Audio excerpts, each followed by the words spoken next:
The goal of physiology is to explain the physical and chemical factors that are responsible for the origin, development and progression of life।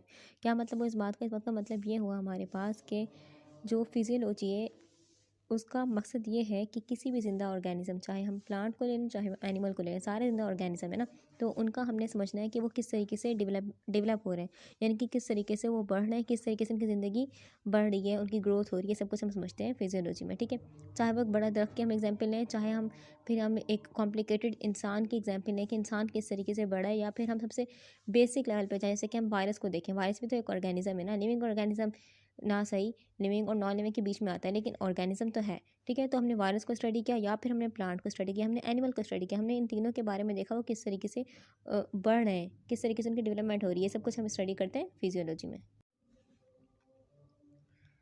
Start करते हैं हम। अब next हमारे पास क्या लिखा हुआ है कि फिजियोलॉजी को हम क्या कर सकते हैं, each type of life from the simple virus to the, ये हम देख चुके हैं। अच्छा, therefore the vast field of physiology can be divided into viral physiology, bacterial physiology, cellular physiology, plant physiology, human physiology and many more sub division.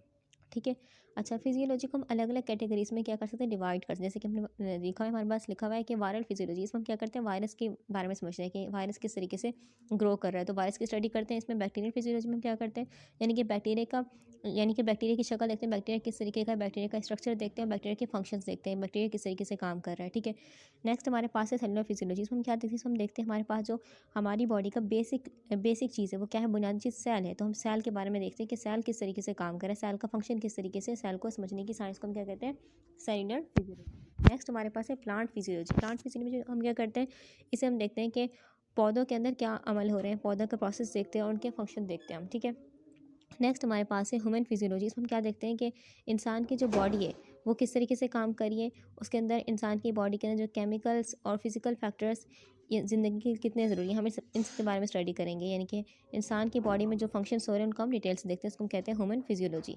ठीक है, और भी बहुत सारी इसके हमारे पास सब डिविजन्स हैं फिजियोलॉजी के, यानी कि हर जिंदा ऑर्गेनिज्म की अपनी यूनिक एक ख़ास फंक्शनल करेक्टरिस्टिक्स होती हैं, खुशियात होती हैं, उसको ज़िंदा रखती हैं। इसलिए फिजियोलॉजी की जो फील्ड है बहुत वास्ट है, बहुत बड़ी फील्ड है। ठीक है, क्योंकि इसमें बहुत सारे सब डिविजन्स आते हैं जो ज़िंदगी के हर एक्सपेक्ट को समझने में मदद करते हैं।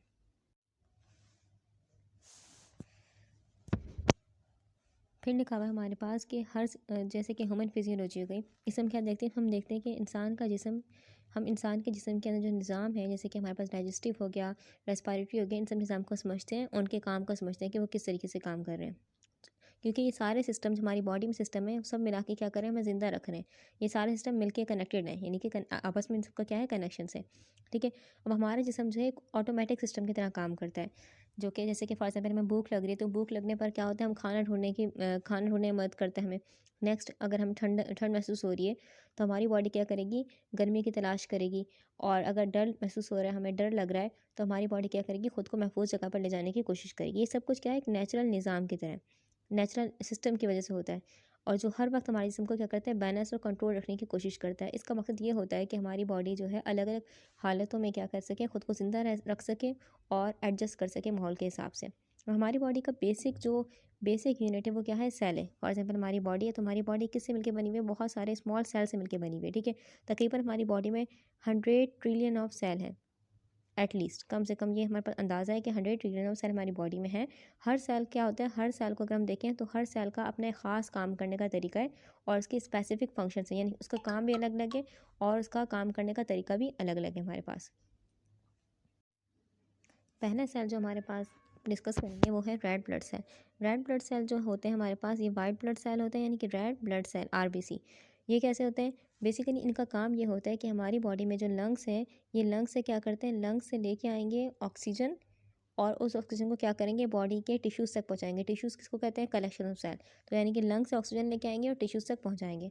नेक्स्ट हमारे पास जो बाकी सेल बच गए तकरीबन, अगर हम बात करें रेड ब्लड सेल, बॉडी में तकरीबन है हमारे पास 25 trillion cell red blood cell होते हैं बॉडी में 25 ट्रिलियन सेल, बाकी बच गए हमारे पास 75 ट्रिलियन सेल, 75 ट्रिलियन सेल बाकी सेल्स हैं, ठीक है।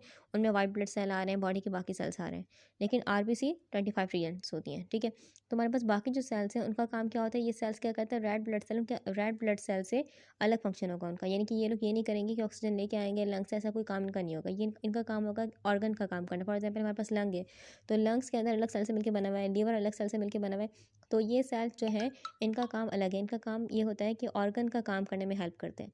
हमारी बॉडी के ऑर्गन जो हैं उनका काम करने में ये सेल्स हेल्प करेंगे और बॉडी को सपोर्ट देंगे, इनका काम ये होगा। अब हर ऑर्गन जो होता है बहुत सारे अलग अलग सेल्स से मिलकर बना हुआ होता है, अलग अलग सेल्स का मजमूआ होता है, जो कि क्या करते हैं, एक दूसरे से जुड़े हुए होते हैं, अटैच्ड होते हैं और मिलकर काम करते हैं। हर टाइप का सेल एक या दो स्पेसिफिक कामों के लिए बना हुआ होता है, स्पेशली तैयार किया गया होता है। हमारे पास जैसे कि फॉर एग्जांपल हमारे पास हो गया कार्बोहाइड्रेट्स हो गया, फैट्स हो गया और प्रोटीन्स हो गया, इनको हम खाने के जरिए क्या कर रहे हैं, ले रहे हैं, अपनी बॉडी के अंदर ले रहे हैं। अब सेल क्या करेगा, इन न्यूट्रिशंस को यानी कि कार्बोहाइड्रेट को, फैट को और प्रोटीन को इस्तेमाल करके क्या करेगा, सेल्स, हमारी बॉडी के जो सेल्स हैं वो क्या करेगा, इनको अपने अंदर लेगा। सेल इन न्यूट्रिशन को अपने अंदर लेके क्या करेगा, ऑक्सीजन हर सेल को पहुंच रही है ना, हर सेल में ऑक्सीजन आ रही है, क्योंकि ऑक्सीजन हम लंग के जरिए रेड ब्लड सेल लेके आ रहे हैं और हर सेल और हर टिश्यू तक पहुंचा रहे हैं। सेल टिश्यू क्या है, बेसिकली कलेक्शन ऑफ सेल ही तो है, तो यानी कि हर सेल तक क्या पहुंच रही है, ऑक्सीजन। तो ये न्यूट्रिशन जब हमारी बॉडी में आए, कार्बोहाइड्रेट, फैट्स हो गया, प्रोटीन हमारी बॉडी में आए, तो हर सेल में क्या है, ऑक्सीजन।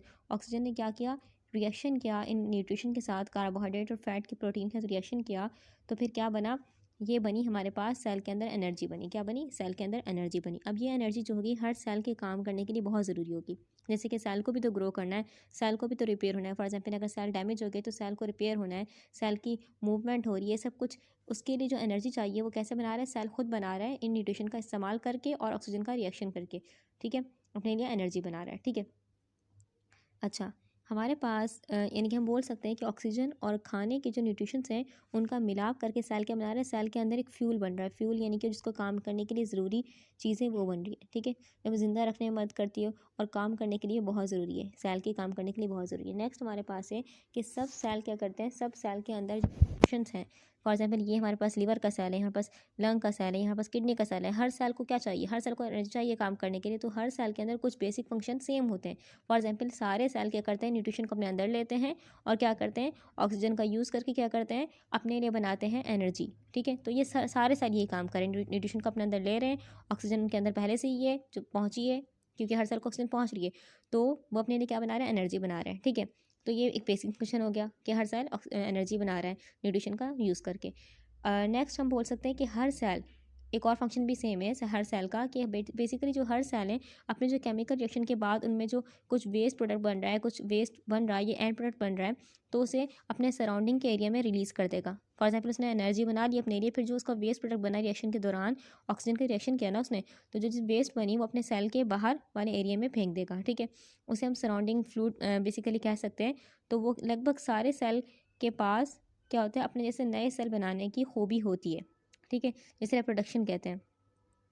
अगर किसी भी टाइप के सेल ज़्यादा ख़त्म हो जाएं तो बाकी सेल्स क्या करते हैं, नए सेल बनाकर उसकी कमी को पूरा कर देते हैं। और जो चीज़ रिलीज़ करेगा ये सेल, बेसिकली क्या रिलीज़ करेगा, कार्बन डाइऑक्साइड रिलीज़ करेगा, ठीक है, तो अपने बाहर वाले एरिया में रिलीज़ कर देगा। अब फॉर एग्जाम्पल हम देखते हैं हमारी बॉडी है, फॉर एग्जाम्पल तो हमारी बॉडी में अगर हम 100% देखें तो हमारी बॉडी के 60% हिस्से में क्या है, 60% हिस्से में हमारे पास आ रहा है फ्लूइड। फ्लूइड मतलब क्या होता है, एक लिक्विड किस्म का। वो फ्लूइड जो बना होगा वो मिलके बना होगा हमारे पास वाटर, पानी से, प्लस उसमें क्या होंगी, डिज़ोल्व कुछ चीज़ें होंगी, वाटर प्लस डिज़ोल्व सिस्टम। तो हम बोल सकते हैं हमारी बॉडी के 100% हिस्से में से देखें तो 60% हिस्से में क्या है, फ्लूइड है। और फ्लूइड बेसिकली किससे मिलके बना है, पानी और कुछ चीज़ें उसमें डिज़ोल्व है, ठीक है। अब हमारे पास ये फ्लूइड जो है दो किस्म का होता है, ये फ्लूइड हमारे पास होता है दो किस्म का। इस एक को हम कहते हैं इंट्रा सेलुलर फ्लूइड और दूसरे को हम कहते हैं एक्स्ट्रा सेलुलर फ्लूइड। देखें हमारे पास फॉर एग्जाम्पल अगर हम पहले बात करते हैं इंट्रा सेलुलर फ्लूइड, इंट्रा मतलब क्या होगा, सेल के अंदर। तो ये जो फ्लूइड होगा, ये जो पानी होगा, ये जो लिक्विड होगा, ये सेल के अंदर होगा, ठीक है। अब ये फ्लूइड सेल के अंदर होगा। ये जिस्म का ज़्यादातर फ्लूइड जो होता है इसी कैटेगरी में, यानी कि ज़्यादा फ्लूइड अगर हम पूरी बॉडी में देखें, ज़्यादातर फ्लूइड इसी कैटेगरी में आ रहा है, इंट्रा सेलुलर फ्लूइड की कैटेगरी में आ रहा है।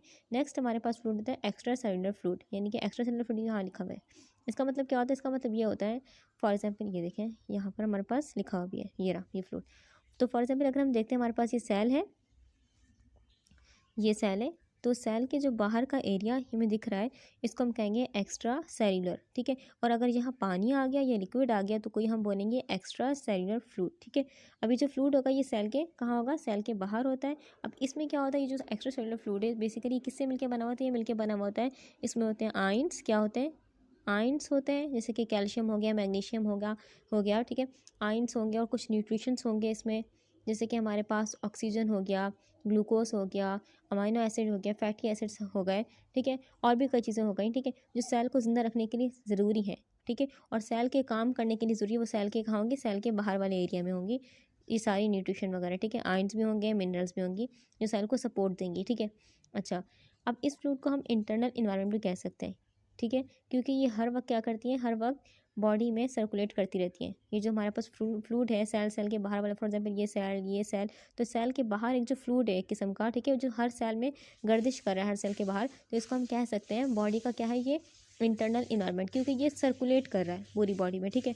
अच्छा, अब ये जो हमारे पास एक्स्ट्रा सेल्युलर फ्लूइड है इसका रोल क्या है, इसका किरदार क्या है, बेसिकली इसका किरदार ये है हमारे पास, ये क्या करता है, फॉर एग्जाम्पल अगर हम देखें तो हमारे पास जो एक्सेसरी फ्लूइड है क्या करता है, ये जो न्यूट्रिशंस हैं और जो ऑक्सीजन वगैरह है उसको क्या करेगा, ये ब्लड से, फॉर एग्जांपल यहाँ सेल के बाहर क्या है, न्यूट्रिशन है, ऑक्सीजन है, और सेल ने जो चीज़ अपने छोड़ी थी वेस्ट प्रोडक्ट बाहर के एरिया में, तो ये क्या करेगा, इसको ब्लड के ज़रिए, इसको खून के ज़रिए कहाँ लेके जाएगा, इसको खून के ज़रिए जो ज़रूरत की चीज़ें होंगी इस फ्लूइड से सेल अपने अंदर ले लेगा, और जो ज़रूरत की चीज़ें नहीं होंगी वो इस वेस्ट इस फ्लूइड में एज ए वेस्ट डाल देगा, ठीक है, ठीक है। अब क्या होगा, अगर ये जो हमारे पास ये ब्लड के ज़रिए ट्रांसफ़र होता रहेगा, जाता रहेगा और लंग्स के ज़रिए या फिर किडनी में जाके एक्सक्रीट हो जाएगा बेसिकली, ठीक है। तो इसका काम क्या होता है, इसका काम ये होता है ये सर्कुलेट करता है और चीज़ें जो वेस्ट हैं उनको एक्सक्रीट करने में हेल्प करता है। ये बेसिकली करता है क्या, फॉर एग्जांपल अगर हम देखें हमारे पास जो हमारा एक्स्ट्रा सेल्युलर फ्लूइड है वो क्या करता है, बेसिकली सेल को देता है ऑक्सीजन, क्योंकि इसके पास ऑक्सीजन है, इसके पास सारी ज़रूरी चीज़ें जो सेल को चाहिए, तो ये देगा सेल को ऑक्सीजन, यानी सेल को चाहिए, ठीक है। सेल को देगा ऑक्सीजन और सेल को देगा न्यूट्रिशन देगा, ठीक है, जैसे कि ग्लूकोज हो गया, फैटी एसिड्स हो गया, जो एनर्जी बनाने के लिए ज़रूरी है, ये सब कुछ सेल को देगा। इसके अलावा सेल जो अपना वेस्ट प्रोडक्ट बनाएगा, जैसे कि सेल क्या बनाएगा, सेल न्यूट्रिशन का इस्तेमाल करके बनाएगा अपने लिए एनर्जी, और निकालेगा क्या as a waste product, carbon dioxide. तो कार्बन डाइऑक्साइड जब सेल निकालेगा, ठीक है, तो ये क्या करेगा, अपने पास रख लेगा उसको। तो एक्स्ट्रा सेल्युलर फ्लूइड क्या करता है, बेसिकली ये सेल के लिए लाइफ सपोर्ट सिस्टम की तरह काम करता है। जबकि हमारे पास इंट्रा सेल्युलर फ्लूइड है उसमें क्या होता है, उसमें ज़्यादातर बेसिकली क्या होता है, पोटेशियम होते हैं, मैग्नीशियम और फॉस्फेट आयन होते हैं। इसमें बेसिकली अगर हम बोलें तो हम बोल सकते हैं कि हमारे पास सेल के अंदर क्या है, पोटेशियम है, मैग्नीशियम है और फॉस्फेट आयन है, जबकि सेल के बाहर हमारे पास न्यूट्रिशंस हैं और हमारे पास क्या है, मिनरल्स हैं। सेल के अंदर स्पेसिफिक चीज़ें मैग्नीशियम, पोटेशियम और फॉस्फेट आयन, ठीक है। अब ये फ्लूइड जो बेसिकली ये करता है सेल के काम करने और एनर्जी बनाने के लिए बहुत अहम है। नेक्स्ट चीज़ हमें दिख रही है कि हमारे पास क्या है, ये दिख रही है सेल मेम्ब्रेन। इसको हम क्या कहते हैं, इसको हम कहते हैं सेल मेम्ब्रेन। बेसिकली ये क्या करती है, ये करती है अहम किरदार के सेल के अंदर से जो चीज़ें बाहर जानी है और जो चीज़ें अंदर आनी है उनके दरमियान क्या करती है, एक बैलेंस कायम रखती है, ठीक है। यानी कि हम बोल सकते हैं ये क्या करती है, ये आयंस और न्यूट्रिशंस का बैलेंस बनाए रखती है। जैसे कि न्यूट्रिशंस बाहर थी और आयन कहाँ है, अंदर है, मैग्नीशियम है, फॉस्फेट है, पोटेशियम है, तो इनको एक ख़ास मिकदार में रखती है कि ज़्यादा ना अंदर आए ना ज़्यादा बाहर जाए।